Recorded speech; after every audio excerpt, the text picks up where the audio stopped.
अजित पवार म्हणजे मी 99-2000ला उपमुख्यमंत्री झालो.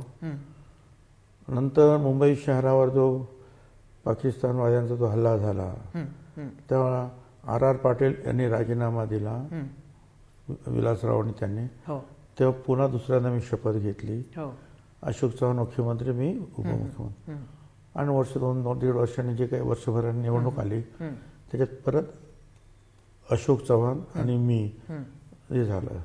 आणि जेव्हा अशोक चव्हाणावर आदर्श केस झाली तेव्हा त्यांनी राजीनामा दिला. तेव्हा माझा सुद्धा अर्थात राजीनामा झाला.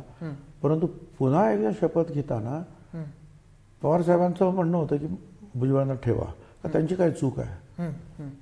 परंतु त्यावेळेला मग तसं सह्यांचं वगैरे राजकारण वगैरे करण्यात आलं. आणि अजितदादांना जे आहे त्यावेळेला राजकारण अजितदादांनी केलं. तेव्हापासून पण ठीक आहे, तुम्ही उपमुख्यमंत्री उपमुख्यमंत्री, मी काम करतो तुमच्याबरोबर. तेव्हापासून म्हणजे याचा अर्थ मी नेता मानलाच ना त्याला. उपमुख्यमंत्री त्यांच्या हाताखाली कामच करत होतो.